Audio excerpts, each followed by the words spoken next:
Welcome back to the Ride Boundless podcast. This episode is brought to you by Ride Clean. Ride Clean is an ultra premium polish, wash, and sealer. Very simple to use. Simply shake, spray, and wipe. You'll get that nice mirror-like finish. I just posted up a lot of pictures of some bikes and my bike of how clean it looks. The more you use it, the nicer it's going to look. You can also use it in the interior of your car, on your helmet and glasses, and so much more. Check them out at rideclean.co. Use promo code RBPodcast for 15% off, plus they're adding that free shipping. So that's rideclean.co, promo code RBPodcast for 15% off, plus free shipping. You'll love it. Money back guaranteed. My guest is a friend of mine. We've ridden many times. He's also he's starting photography, and he's been getting really good at it. You can check out his Instagram. He's also a Navy veteran and a canyon riding enthusiast, which he's really good, and he loves that a lot. My good friend, Jerick Galindez.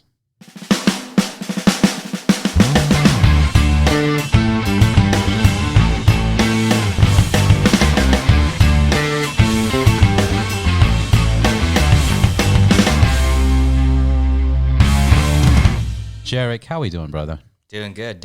How are you? Good, man. Thank you for coming by. It's been a minute. Last time you were here was UFC, right? UFC and karaoke night. Before COVID or? Way before COVID. That was before COVID, huh? Fucking time flies. Sure that was on my last bike as well. I was going to ask. No, that's right. You had the, let's talk about your bikes. You had the Dyna. You had the Softail? It was the Softail lowrider. And then. No, you had the Softail lowrider before? No. Mm-hmm. That was the Softail lowrider? Yeah. Oh, so you had both? I had, the regular one. Okay, break it down. So you get closer to the mic. Softail lowrider was my second bike. That's the one I had most of the time with. It's been a pretty interesting timeline since I started riding, which was only November 2018. Wow. And I'm on. And that was your first bike? My first bike was a Softail Street Bob. Okay. And then I had my lowrider, and then now's my lowrider S. But that's an interesting timeline and series of events on itself. Can I ask how old you are? I am 28. 28 years old, and you started riding 2 years ago. Yes. Did you have any riding experience before this? No, not anything real. Any history? Anybody riding in the family? Absolutely, yeah. My dad grew up. My dad rode a bike while I was growing up. He rode a Honda RC51, which is their racing V-twin they developed early 2000s. Raced it in AMA Superbike. Then the Superbike rules changed to not allow V-twins in the Superbike class, and then they didn't race it anymore and only made it until 2005. But it was crazy. It was one of my first experiences with any motorcycle, and seeing a sport bike that had that V-twin sound, except way higher tuned than my Harley, was amazing. So I thought I would ride a lot sooner. You know, he'd come back from the canyons. I'd clean the bugs off him. Oh, hey, Dad, how's your ride? And he would tell me about it, tell me about any accidents, any crazy close calls. And then I was like, I'm going to be on two wheels. As soon as I get a job, I'm getting a bike. Then I got a job and was able to afford one, but it happened to be in the medical field, and I was just like kind of turned off from seeing a lot of trauma and hearing the old and remembering the old stories. So I just wasn't in a rush to get on a bike. What stories are you talking about? Oh, dude, my dad would be like, "Oh yeah, so and so went down today. I passed him or I passed her," and he's like, I saw them. This was in the U.S. Yeah, this is. I'm from San Diego. Santiago. This is like Palomar Mountain area. He'd be like, "Dude, yeah, they're done." I saw him in the middle of the road, just postured up, bad spine injuries, and I was just like, "Oh, crazy, super crazy." Now, I know you've been listening to a few of the episodes, and there's a statement that I always make about rider accidents. How much would you? And that statement is, at one point I would say 90%. Now I'm like at 95%. It's rider error. How much of that would you agree with or disagree with, being in the medical field? I would agree with 95, around that ballpark, if not higher. Plus or minus. I didn't pay you to say that. No, I didn't convince you. This is absolutely. But it's not really my medical experience. It's just my experience riding. Yeah. It's just, excuse me. It's just my experience, in Southern California, in all the types of roads that we ride, in regular riding. I commute on my bike. It's just every day. And, I've only been riding for 2 years, but every one of those years were 20K. Right. 20K years. So, yeah, it's definitely really close, if not higher, to 95% rider error. If you... It's also... I'm sorry, go ahead. If you choose to take on this sport and don't realize the respect that it commands and how it's really, really completely up to you, you can't blame anyone else for what happens to you. Right. That's what I think it is. I think a respect for the machine and the things that could happen, the things that you should expect to happen when you're on the road around here, where it's so congested, where people don't pay attention, where there's things constantly in the road. It's really up to you to, get out, have your fun, and get home safely. Yeah. I was also thinking, as we're talking about this, I was thinking that ITTS by Angeles Cress, they teach weapons. They teach how to do guns. And I did a couple classes for AR, rifle, shotgun, etc. Nice. And the instructor, Scotty, he made a good point. He's like, the more you're around the weapon, the more there's a chance of there being an accident. And that makes perfect sense. And I wonder if, because California, it's always, perfect riding weather, it's just, is there more people riding more of the well, obviously there's more people riding more throughout the year than any other state. I wonder if that contributes to the to accidents as well. I definitely get what you're saying, and absolutely, if you put yourself in the situation more often, then there's a lot more room for error. Right. But I mean, but then you get practice too. Absolutely. But I think the fact that so many people ride year round in Southern California, I think it's, to be honest, one of the more safer places, because they're so used to motorcycles constantly being on the road. I absolutely have my close calls, but I would say I encounter a lot of drivers that see me, that make a point to, give me some extra room. I encounter it often. Yeah. Yeah, I've had close calls, but many times of those close calls, I think, once again, for sure it was me like, fuck it, I can get through this. I can get past this. Let me go through this. Because I like riding aggressive, and the reason I ride, it's weird, I ride super aggressive when there's traffic. When there's traffic, like, I think I'm like one of the top-notch traffic. I don't care if it's the street glide. I don't care what it is, but because I want to get out of the way of these fucking cars.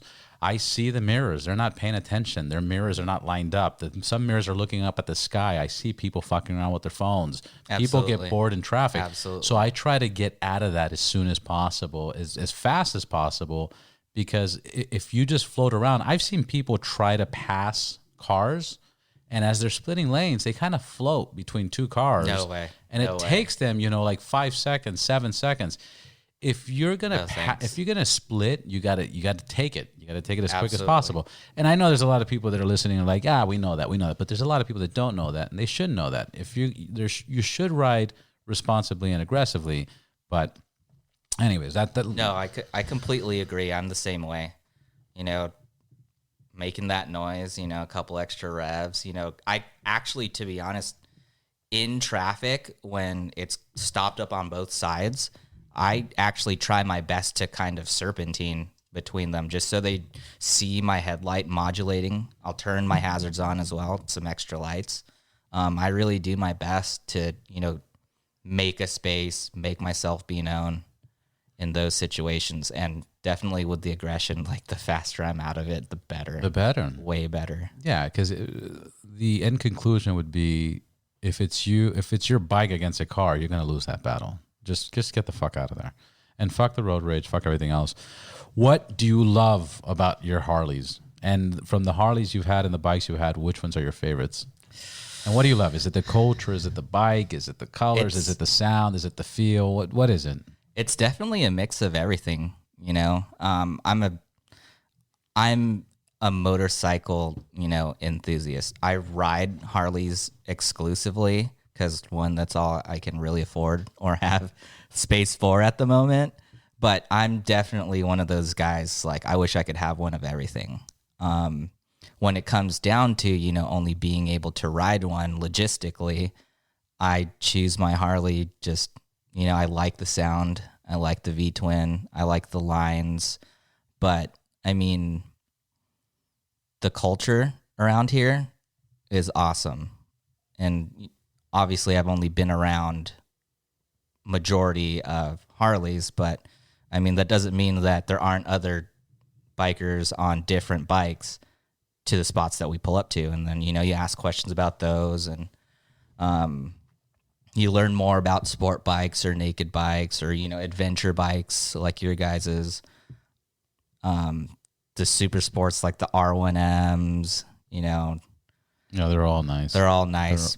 But I think if I had to pick one reason, I think that it's just the comfort of my Harley. It's an easy stance to be on for, a bunch of miles. And, I haven't really test rode too many other bikes, but I mean, if you don't know anything about motorcycles, you know that cruisers are more comfortable. So that's what I gravitated towards. Like I mentioned, it took a while for me to stop making excuses and hop on a bike, but I was like, I'm going to be on a cruiser, and I hopped on a cruiser, and I love them. Yeah. I love all of them. I want to get all of them. I'm going to buy all of them. I'm going to do it one way or another. I don't know how. Sounds good. Hit me up so I could test ride some of them. I had Guillermo here from Rider Share, and he's doing like the Airbnb version of motorcycles, or I'm sorry, Toro of motorcycles. Okay. So that's a good way to like get on a bunch of motorcycles and test them out and get out there. What about your customization on your bike? What have you done? What are you looking to do? So far I haven't done too much. On my... You changed exhaust. You have air cleaner. I only changed my exhaust to my TBR shorty turnout. Had to get polished, to go with my current theme. I basically took the, stock FXLRS and wanted to hit it with chrome. My first bike, my Softail Street Bomb, I blacked everything else. Blacked everything out, and... it was my first bike. You fall into that that stage, and it was cool. I liked how it looked, and then I moved on to my regular lowrider, which came with chrome. Instead of blacking everything out, I only blacked some things out and kept some chrome. Well, now with the FXLRS, I went the complete opposite, and I'm trying to chrome as much out as I can. So what color is it? It's silver. It's the Barracuda silver. Barracuda silver with all chrome, everything. Absolutely. I wanted something shiny, something shinier. It's funny how we go through these phases. I wanted a matte black Harley for a while, and then in 2010, 2011, they made the matte black streak line. I was gonna get it, but I was at the dealership, and I just kept looking at it. And it's cool for the first month, but there's something about, getting, the shiny black, the vivid black. And there's something about when it gets dirty and you clean it off and then it shines again. Absolutely. And then it gets dirty and you clean it and you shine it off. And the matte, after seeing it for like 6 months, I was like, this is such a dull color. They did a crimson red too, which was like a burgundy matte.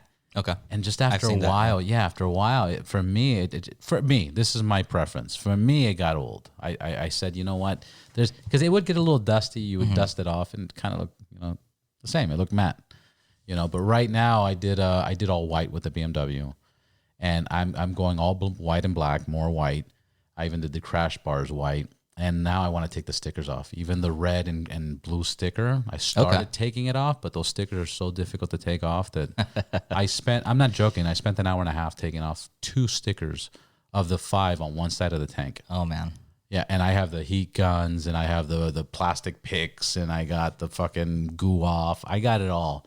It took me so long to get just 2 little stickers off. And that's like a substantial project because you're dealing with this heat. Now you're burning your fingertips. You're being careful so you don't scratch your tank or whatever you're taking the sticker off of. It's pretty involved for like a simple change. But I've done it on so many bikes. I've done it. I've the first thing I do on my bikes, I take off all the reflect, anything that reflects on the bike, I take it off. Oh yeah, I used to do it when I had BMXs as a kid. I'd take them off the pedals. I'd take them off the spokes. I'd take them off from behind the seat. I'd take off the little anything that had a reflector. I'd take it off. For safety features, you should keep it, but I would take it off. I did the same thing with the BMW.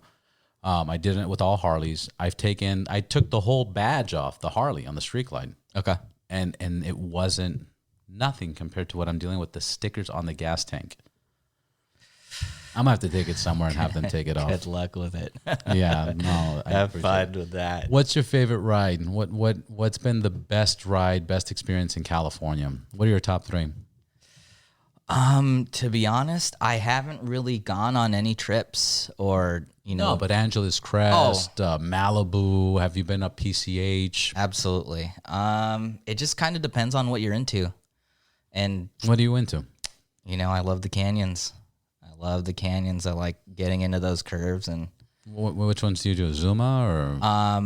To be honest, my personal favorite is what's the name of it?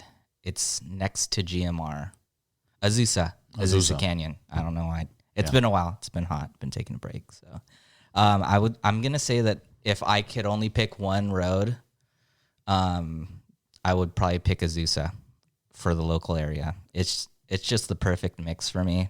I live a little bit further south, in Huntington Beach, so Azusa is a lot closer than Angeles Crest or, the Malibu Canyons. So if I'm busy or I have other things going on, I'll just shoot out there to Azusa. The first half is full of sweepers, a lot of high speed. And then you get to the top half and it's just hairpins and it's awesome. It gets really, really technical. You get into the regular hairpins, then you get into like off-camber hairpins, and it's just a lot of fun for me, taking that big machine that's definitely not made to be doing that to, seeing what it's got. It's a trip seeing your characteristic of how mellow you are and how chill you are, and seeing you ride, because you ride pretty fucking aggressive, especially in the canyons. I'll be riding and I'll look over and I'll see you and I'm like, fuck, like he's really like on my ass. Or if you pass me, I'm like, what the fuck just happened? It doesn't go with your personality. Like there's some people that look like dicks and they ride like dicks, and that's just, fuck it. Look at this. You could expect it, yeah. But with you could totally just have a conversation with people like, what's up? Hey guys, happy, just chill. And then you get on your fucking bike, and as soon as there's canyons, you turn into a beast. I mean, that's the type of, that's what really gets me going. That's what I really look forward to when I have the time and to be able to do that. But cruising's nice too. I'll definitely always seek out canyons, no matter on what motorcycle that I'm on, just because I love the technicality and really, seeing where I'm at.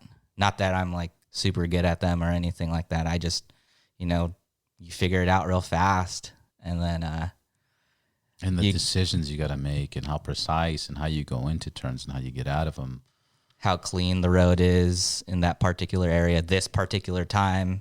Historically this part's been clean, or historically this part's been dirty.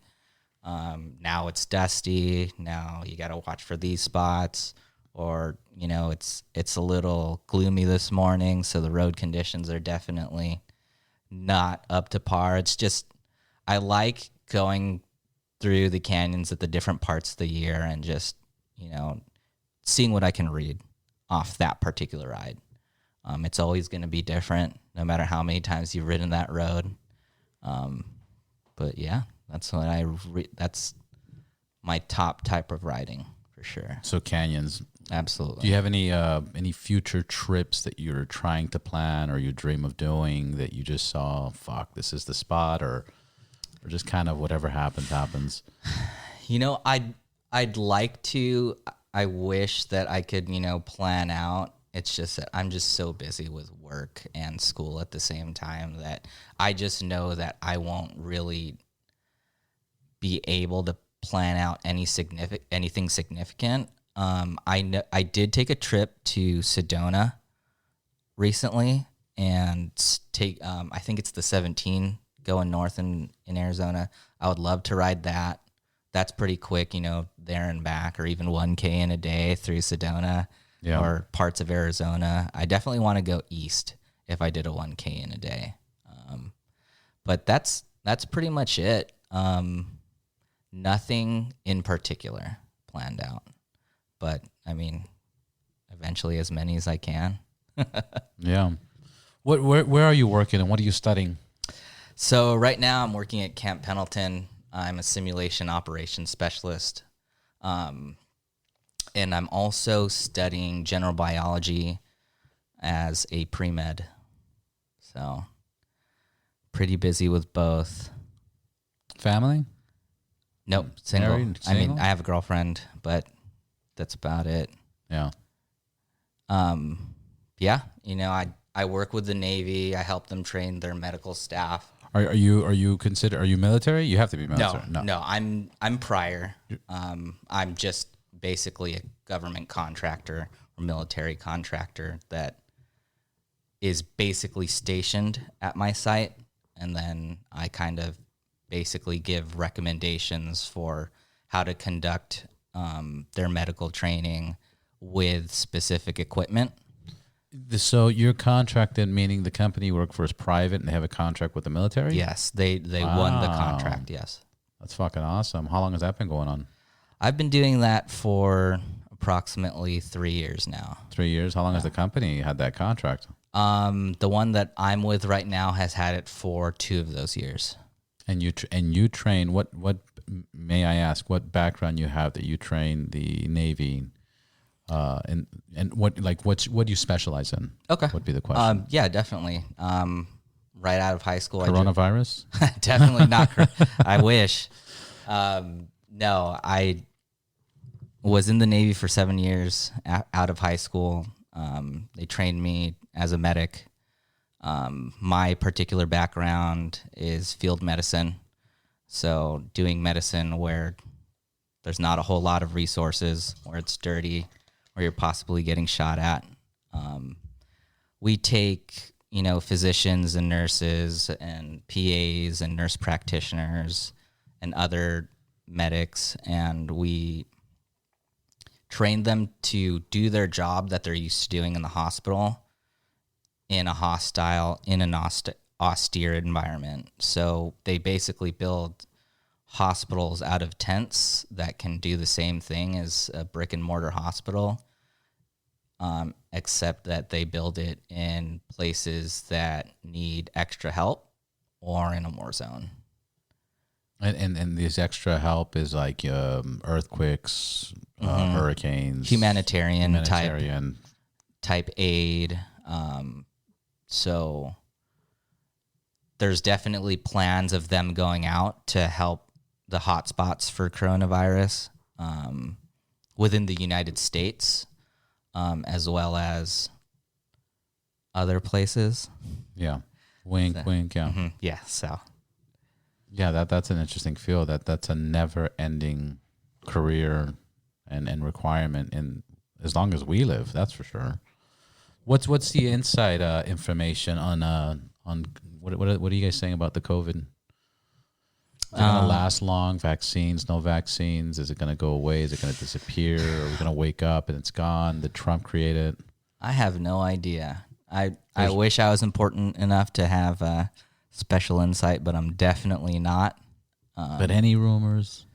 No, not from us. We just stay ready. When's it going to end? No dates? No idea. Man, this guy, I can't get nothing out of him, ladies and gentlemen, and other genders out there. Trust me, if I was important enough to know these tidbits, I'd have a couple more Harleys. Yeah, this is or other motorcycles. this is true. This is true. I heard right now, winter starting, flu season starting, those are going to go into COVID cases. Numbers are going to rise extremely. Well, actually, just Friday was the highest reported number of COVID cases in one day, and then Saturday was even more, right? And I think Sunday matched Saturday. So that's already happening. And I think there's going to be another lockdown. I predict, you heard it here first on the Ride Balance podcast, I think June. Oh, man, here we go. I think June, from all the bullshit that all of us have been hearing, because we all been hearing the same shit somewhere. You know, it's all fucking circulating. It's amazing that I see a meme and somebody's like, "Yeah, I just saw that meme," you know, or I talk to somebody in a different country, different state, like, "Yeah, Absolutely. I saw that one." They're seeing all the same. We're all content. seeing the same content if we're looking at it. But I think after June, I think June will start. But I think it's gonna get really fucking shitty right now. It's already shitty, man. Look what's going on in Turkey. Look what's going on in Armenia. Look what's going on. Greece, now Turkey's got ships in Greece, and Greece is like, "What are you doing here?" And they're like, "We're doing exercises." Paris, have you seen what happened to Paris? I have not. Oh my God, man. Muslims are just losing their fucking minds over there. They've already stabbed, they've already shot, they've already been rioting. They've been Paris, like Trump says, Paris ain't Paris. It's for the last 2 weeks or week and a half, Paris has been going to shit. Really? Turkey and Armenia are in a full war. I mean, they're on a full war. Hundreds of soldiers are dying a day. I heard about that. And this morning, Turkey just had an earthquake, 7.0, you know, in the main city on the opposite side of where the war's at. So Greece felt it. You know, they had a major earthquake. What else is going on? We're dealing with COVID. Washington, this is not on the media, but Washington, D.C., Virginia, the whole East Coast, they're full-on riots right now, but they're not even talking about it on the media. Rumor says that that they're not talking about it anymore because it was affecting Biden's votes, you know, because supposedly, you know, the BLM and Democrats, that's what they were fighting for. But now because it's affected his votes so much, you know, like 3-4 weeks ago, they stopped covering it. But if you look at Washington, so bad. Yeah, if you look at Washington, D.C. right now, it's a fucking mess. It's a mess. More so Virginia. Virginia, they say, is, I mean, it doesn't say. You can look at the videos. It's fucked up. So yeah, I don't know. And then it's going to get worse with the COVID numbers and cases. And then now the more homeless are going to come to California. Did you hear about that? No, I did not hear about that. Because it's winter. So other states, this is as warm as it gets. Exactly. So other states, you know, they've been doing this for years, where they'll just get Greyhounds, pay the tickets, and fucking go to California. And look how bad our numbers are. If you look at Venice, downtown, Brentwood, you go to Brentwood, there's fucking tents. You know, that's insane. 23 million. And you know, Jerick, I always go off my fucking topics, but 23 million Americans are behind on their rent right now, and they're protected under this, you know, no eviction law. So what, that ends January or December? Did they extend that? Because it expired for a while. They've extended it a few times. They extended it. It was supposed to be till October. Then they said December. Then the last one I heard, I think I heard January. But 23 million Americans are behind on their rent. And trust me, the homeowners are more fucked, you know, because, you know, well, everybody's going to be fucked when the time comes. But it's interesting times. It's fucking interesting. Yeah, it's unfortunate. I definitely think that it sucks. But it's just like, you can't help but think like why we let ourselves get into this situation. And, you know, I wish I had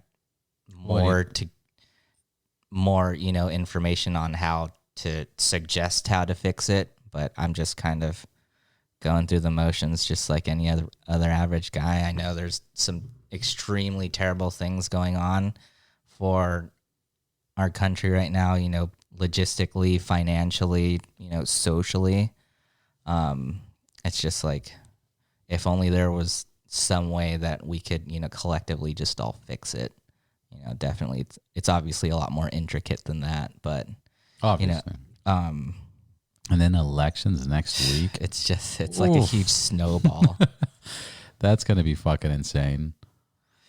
Yeah. I'm curious to see what that brings for our holiday season. Should be an interesting one. Let's see what happens. How about them Dodgers? I saw that. I don't watch too much baseball, but I will tune in to a couple innings, during the playoffs. That was pretty cool. Yeah. That's pretty cool. What was it? 1988 was the last time? The lights did the thing that you warned me about. I told you. And I told you so you don't say anything, and you totally just said something. Oh, yeah. Man. I had to. But it was nice. It was a nice dimming. It wasn't like abrupt. Yeah. I expected it to like go super dark. I expected it to go super dark. So yeah, no, that's not bad at all. I have the backup light. Mm-hmm. Before I didn't have the backup light, so all of a sudden I'd be doing an interview and it would just be pitch black. I'd have to do these weird things with my hands, and then that freaked them out even more. Can you imagine the lights turn off and then it's pitch black, and then I'm like this?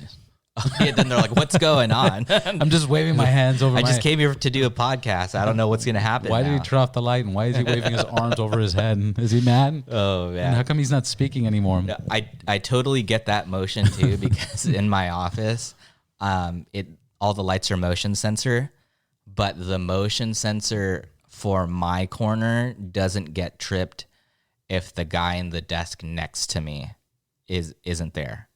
So I kind of basically depend on that guy to be at his desk and moving around for my lights to be on, because if I don't, I have to get up and go dance in front of the motion sensor, which is like behind a shelf. Oh, geez. For some weird reason. And what's this, every hour or every 30 minutes? I think that I've found a way to prolong it to an hour, but if I don't hit the switch and turn the little green light off that I don't know what it does, it seems to be every half hour. But I think I turn that little green light off and it gives me a full hour, but it doesn't keep it on. So yeah, these bad boys, when they were set up, they were like at 5 minutes. And 5 minutes in a garage goes by so fucking quick. So now I finally got to mess with it and got it to 30 minutes, at least this half of the area. Okay. The other half still turns off at 5 minutes, which is still annoying.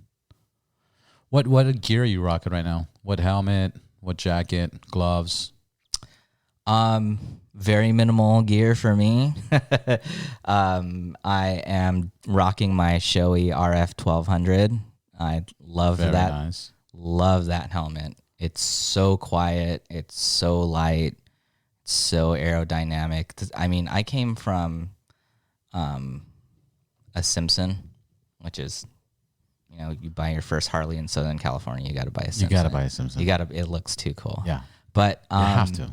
But the sizing was off, and I got mine, I think, a size too big, because they run a lot larger. But I heard about the sizing differences, but I just didn't want to believe them. I just wanted my Simpson on my head so I could look cool. So I got the one that was in stock, and then I rocked that, and just the extra space. Like, it's not that it was loose, like dangerously loose. It just, I always had to wear a bandana even when my hair was short. It sounds like it was too dangerously loose. But, yeah, okay, let's hear about your bandana. yeah, I always had to wear that, and then it was just loud. It was loud, and then I would pull up, and my friends would have Shoeis, and I would like move a Shoei for them, and just holding it, there's a huge quality difference. It was just a solid helmet. Like then I would go pick up my Simpson, and it just wasn't as well put together, in my opinion. I'm sure it would have done the job just fine, but I love my Shoei RF 1200. It's a good helmet. I rock that one. The Shoei matches my bike, the BMW, which is weird because I'm taking all the colors off, and now I'm like, fuck, I gotta get an all white and black helmet. This helmet on top, that has been one of my favorite helmets. The fucking thing is, it's just so fucking used now. I've had that for years. But that's a Nex carbon fiber leather wrapped helmet. And, everybody's like, what the fuck? Your helmet's leather wrapped? And yes, it's leather wrapped. And it's light as fuck, and it's super quiet. Obviously, it's double the price of the Shoei for the bang, the Shoei's the best. And Absolutely. then the other helmet that I just bought, which is kind of interesting. I wanted to do a review on it, but it's the Cena. What the fuck is it called? The one with the built-in Bluetooth. Have you seen the new Cena? I haven't heard of them making helmets. Okay, so they made a helmet. Check this out. To me, it is by far the best affordable all-in-one helmet. Okay. Like 100%. It's $199. It's a modular helmet, very low profile. It doesn't look big. It doesn't, it locks in very nice. It has the fucking shades, the glasses on and off, and it has the Bluetooth built into the fucking headset. Now, the bad is you compare getting a Shoei, or you compare getting a helmet and buying the Cena separately and putting it on your helmet. So let's say that costs like $400 or $500. If you do that system, it sounds really good. Like you will have conversations right now on the phone and people are like, you're on your bike? You can't even tell you're on your bike. You can't even tell you're on your bike. With this budget Cena, or Senna, how would you say it? Senna or Cena? I say Senna, but Senna? I'm not opposed to Cena either. Senna. It's very, very exotic. Yeah. SENA. I can roll with that. So with I like Cena, but it sounds like John Cena, like Senna. Must be Senna. I think I've seen one of their tutorials, like from the company. I think they said Senna, but That makes I could more be sense. wrong. I could be wrong. Senna. Who knows? I don't even know what the fuck I was saying. But that budget helmet, modular, fucking has a little dark shades. It turns on. Music sounds good. The problem is it's noisy, number one. Number two, people can hear you and you can hear them. Awesome. But they know you're on a motorcycle. They can hear the person next to you in the car, playing music. Like Okay. it's very, very loud. So it's a little noisy. It's moderate noisy, and the sound qualities for phone calls is okay, but it makes phone calls. So for anybody that's in a budget to pay $199 and get all the features, it is absolutely fucking worth it. Now, if you could spend $500, $600, $700 and get the Shoei, well, actually, the Shoei I think is what, $499? I think for the solid colors around there, definitely. The multicolors or Those will creep up. those real will fast. definitely creep up. Real fast, And then the Cena's like $350 or $400. approximately. So $900 versus $199 all built in. Fuck, it's not a bad deal. No, absolutely. It's such a good deal. I actually picked up two of them. That's a huge margin for all the basic features. It's the only modular helmet I have, actually. And I never even wanted to buy a modular helmet because it's not actually, it's right there. Okay. That it's super low profile. So that's the large, and like I said, it's got the fucking visor. I really got to do reviews because I just have too much shit to review. I mean, it looks solid from here. It looks super solid, right? Yeah. And it comes in a matte. I think it comes in a shiny, but the ones I got were matte. It's a great fucking helmet. It's a great helmet. No, it sounds good. Yeah. So what else, brother? What else is going on in life?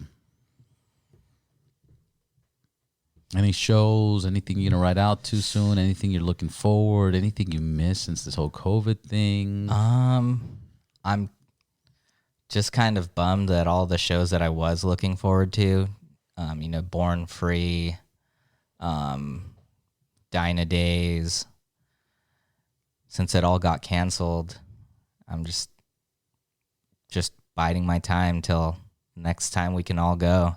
I can still keep my Born Free grass passes, under my monitor.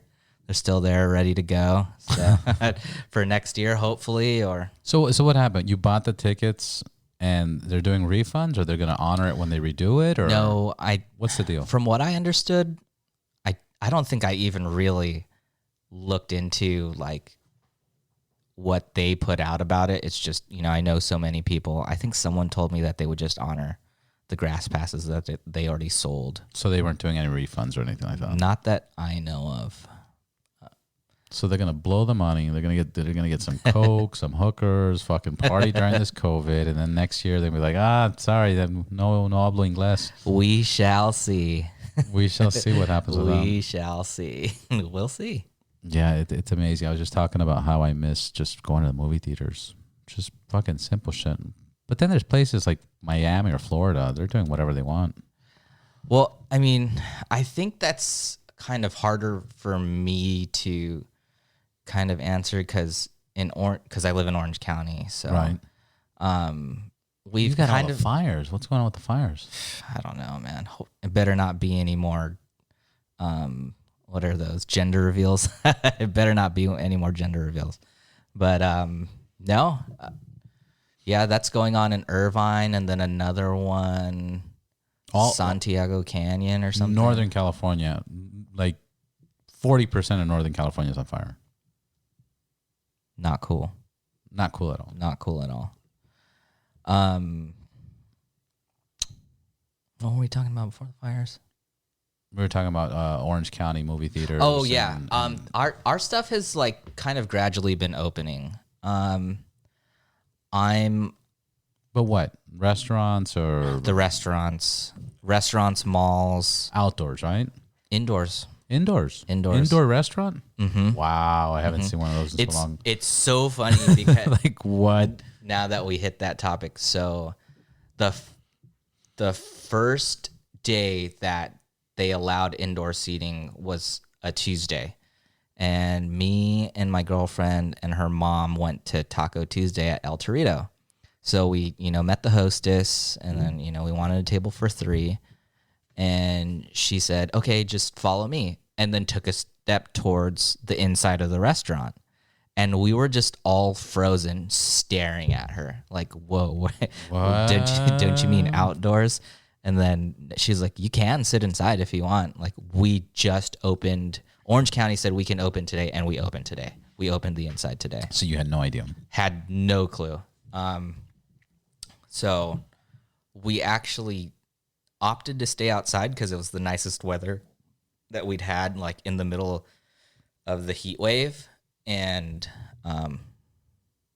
we were completely taken by surprise. But after that, everyone else is, getting their staff together and reopening indoor seating and indoor dining. It's about time. I hope that happens everywhere. It really needs to, even though I think everything's going to get shut down again. But hopefully I'm wrong, and hopefully everything opens up. How's the photography? Which camera did you get? What are you practicing? I have my Sony A7R III. That's camera, mirrorless, right? It's a mirrorless camera. Yes, I just have my one lens, my start somewhere. My 55 millimeter Zeiss. I just wanted the general purpose focal length, and I just work with what I got for now. All started with wanting better pictures of the places that I end up on my bike. I had a smaller crop sensor before that I bought off of Craigslist for a pretty good deal. Threw that in my handlebar bag, and as I ended up taking more pictures, I just kind of wanted them to get better. Right. You got into it. You got into it very deep.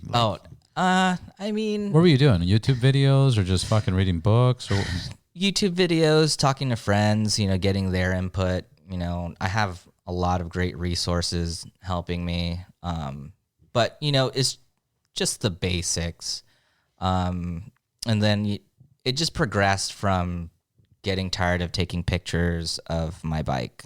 It's just like a stationary item when it's on the stand, and kind of progressing towards people, just the different things that you can portray with one little tweak of someone's, facial expression, the way they're standing. I am completely fascinated by that, and I really don't know anything about working with models or people that know how to pose, but I definitely would love to work my way up to that. You're getting there. You took some amazing pictures of me on my bike that one time at the coffee shop. Those were really awesome. They were very casual. Definitely one of my favorite ones for sure. Yeah, that was very casual when you did it. It wasn't like, hey, stand there or pose. Like, it was just like, I got my camera. Robert's standing next to his bike. Luck. Taking picture. Pure luck. Well, you know what? Yeah. I studied photography in high school just because I didn't want to do anything else, and for my electives. And luckily, the teacher liked me so much that I got to stay there longer than what I was supposed to. Perfect. What I learned about photography in my experience is, what I hated is we would use film and we'd do black and white, and we had to put our hands in a little fucking dark bag, and then you had to open up the film jar or the little canister, whatever you want to call it, and then we would have to pull out the film, and this is in a black bag, so you can't see what your hands are doing. You could only feel, and then you have this reel, and you got to slide it into this reel. Once it slides in properly, you can turn it, and it just continue feeding until it's done. Then you put it in a jar or in a little container. Once you have it in the container, you put a top on it, you close it. You can't take your hands out until you're done with this process, okay? Because any light exposed to the film will fuck it up. So I hated that process. Then the next process was, once you had that set, you had to go to the sink and you had to get the temperature. I think it was 68 degrees, and you had to mix so-and-so chemicals, and you had to get it fucking right. And if you fuck that up, then when you develop your film, it doesn't come out properly. Then once you figure that part out, you had to go into the fucking dark room, or the red, whatever they call it. Yeah, dark room. So you went to the dark room, and now you got to make your own chemicals there, right? And then you got to expose it, and how much light, and from the film, blah blah blah blah blah blah blah blah. Anyways, long story short, for months I hated that process. My favorite process was taking pictures. Then what ended up happening is all that became routine. That was always the same system. It was always the same reel. It was always the same container. It was always the same black bag. Now, all of a sudden, something that took me 15 minutes, now it took me 3 minutes. Wow. Now, developing the film, it was always 68 degrees. It was always this much, chemical mix-up. That was all the same. Now, I'm developing these pictures, and I'm looking at these pictures, and I go, fuck, I'm off, 2 inches, or I should have shot higher. I should have shot lower.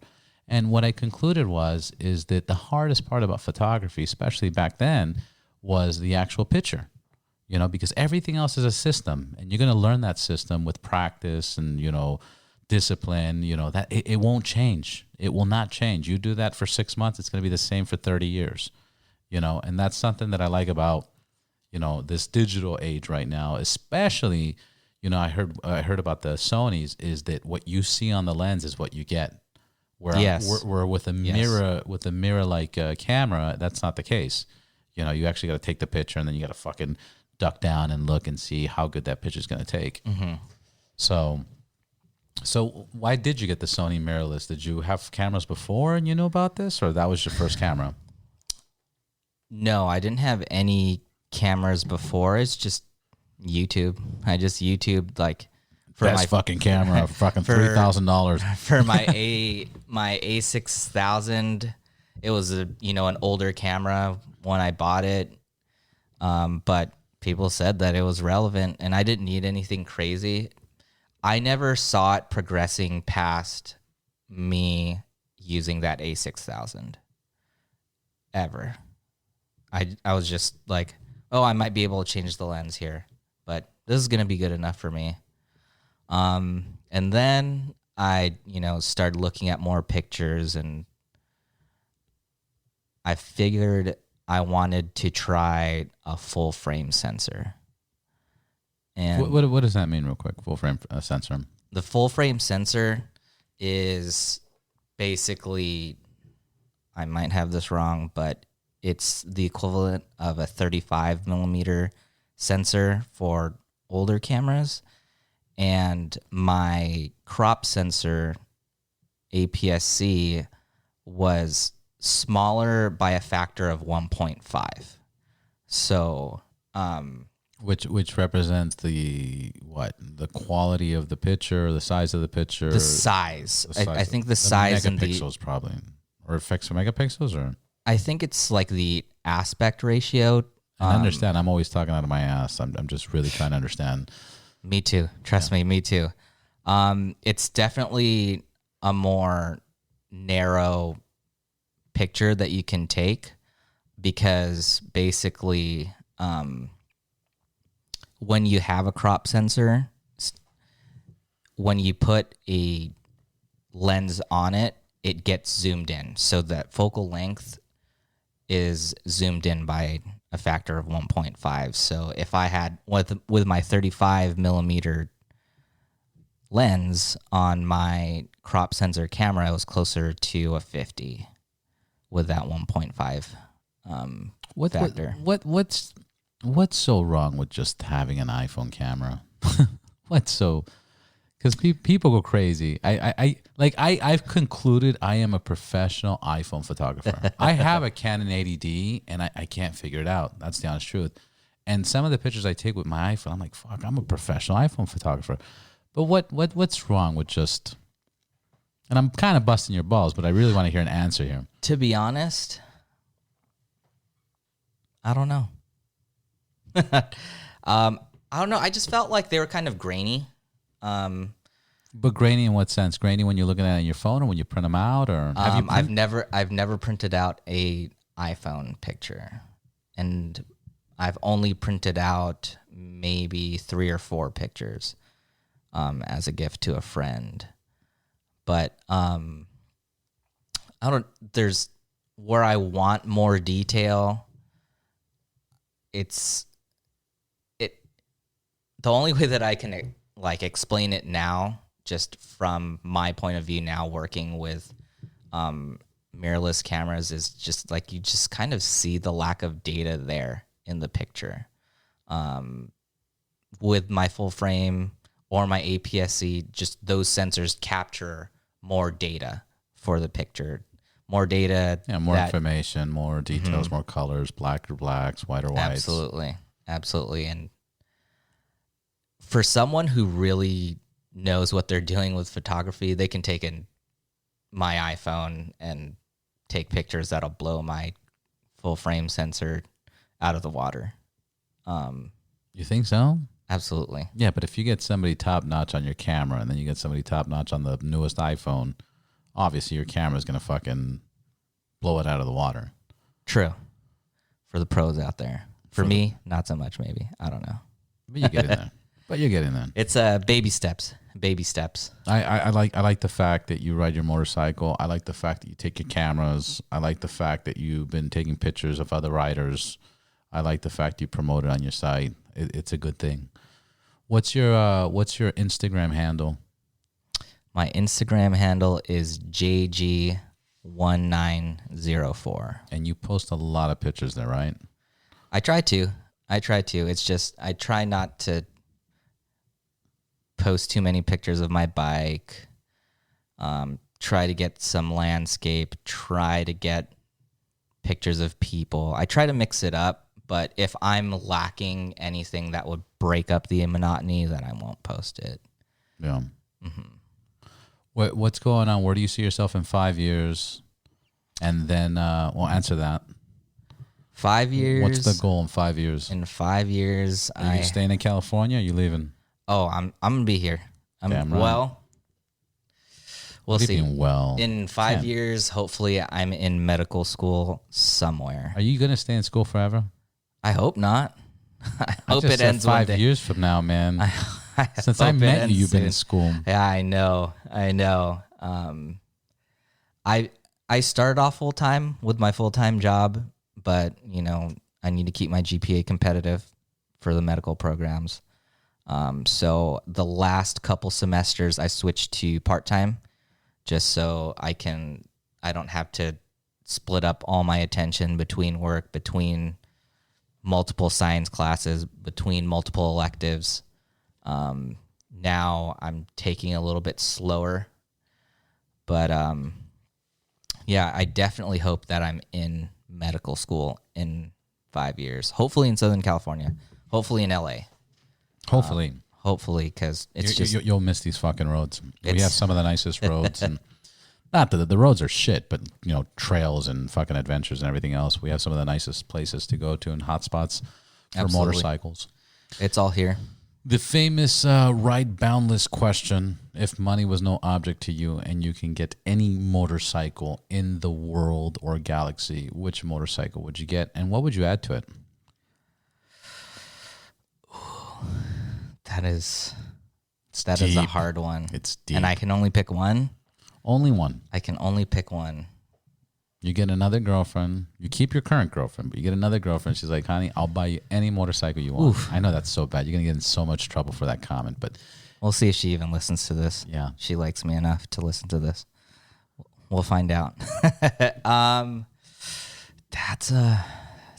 That's a really, really hard one. I'm going to have to say for the money, it would probably be a Ducati. Which one? Whatever the highest trim of the V4 is, the Panigale V4. The Panigale V4? Yeah. Because of price or because that's something you want? Well, since price isn't an option, a factor, no, it's definitely something I've always wanted. Yeah. Ever since the first Panigale. What's the MSRP on that? I think for the top trim, well, see, back when I was paying attention to Ducatis, way before I started riding, actually, I think the Panigale R for the 1199 and the 1299 was in the 40s to 50s. Oof. Yeah. Up there. For the R. There was the base and then the S and then there was the R. So the base would start at 40 and it'd go up from there. No. The base was top in the mid 20s, and then the S would be a couple thousand more, and then the R would be in the 40s, if I'm not mistaken. It's probably much higher for the actual Panigale V4. Now, that's kind of just a bike that I've always admired the lines on and the aesthetics, and there's obviously motor and technology to back it. But I mean that bike and its competitors, or the S1000 RR or the R1M, are just, I mean, for someone with my ability, would all be the same. Yeah. But since we're talking about no factors here, then it would definitely be a Panigale V4R. Have you done any training courses or classes, and are there any that you want to do if you haven't? No, aside from the basic one, I have not. But I've definitely considered going to maybe like an intermediate course, or one of those courses that like law enforcement puts on, just because those guys can ride. Absolutely. Those guys do it every day in the cold and the heat, and they know what the hell they're doing. And I would definitely love to take some pointers from them someday. But as of right now, I haven't really actively pursued it. Where I did my basic course, they offered an intermediate course, and I heard the instructor that teaches it does it on a Road King and just shreds. So I might go back there, but as of right now. But it's funny because I can ride my Street Glide or a Road King way better than a Dyna, way better than a Softail. It's just the center of gravity, really? The balance, so much more. I did my DMV test on a Street Glide. Wow. And I've said that a million times. I know people are going to get annoyed by that, but yes, I'm bragging, and it was very cool because I had a Street Glide. I've been riding bikes for almost like 10 years, and I never got the license. And then finally I scheduled an appointment to get the license, and this guy was going to let me borrow his scooter, to do the test, and he charged the 6-pack of beer. So I was like, all right, cool. So I said, tomorrow morning, I'm going to pick it up. I'll bring your 6-pack of beer, blah, blah. I wake up, guy doesn't answer. I got to go to my appointment. I say, fuck it. I take my bike. I go on the Street Glide. When I pull up there, the DMV lady's like, you're going to do it on that? And I'm like, yeah. She's like, that's really big. And I go, I know. And she's like, are you sure? And I go, yeah. And she goes, you do understand I get people here that are 6'4", fucking big beards, bikers, fucking huge motherfuckers, and they come here in a little scooter. You know that, right? Like I haven't seen anybody do this. And I was like, I had no idea about that, but thank you for the information. Anyways, when it was my turn, I'm not even kidding. The security guard, fucking, You had an audience? I had an audience, and I've never done this on the street light, and I did it. I nailed it. After I did the first circle, after I did the little, fucking serpentine, serpentine, whatever you want to call it, and as soon as I did the first circle, everybody was like, "Get the fuck out of here!" Like they just left, and then I just kept doing it. And actually, the only thing I had an issue with, it wasn't an issue, but I almost slipped, is you have to go through like first through fifth gear within like 10 feet. So you got to be like, pop, pop, pop, pop, pop, pop, real quick without the engine shutting on you. And there was just a moment. I don't know if it was me or it's just naturally when you do that, that's going to happen. And that was it. But you'd be surprised. My point is you'd be fucking surprised how well balanced these bikes are. You can literally turn the wheel all the way, tap your brake, kind of hold your brake down because your back brake makes the bike straighten out. And you could just give it a little gas and you could do circles all day. All fucking day. Like people were like, "Oh my God, you ride crazy on the street glide." I'm like, it's the bike. Like a big part of it's the bike because I couldn't do that on a Softail Deluxe or, the Dyna lowriders are fine. They have a good fork rake, so it's more they have decent handling. But I never tried to do that circle on a Dyna. And there goes the other light. Ghosts. Now it gets dark. Well, Jerick, we did an hour. Let's give your Instagram account one more time. JG1904.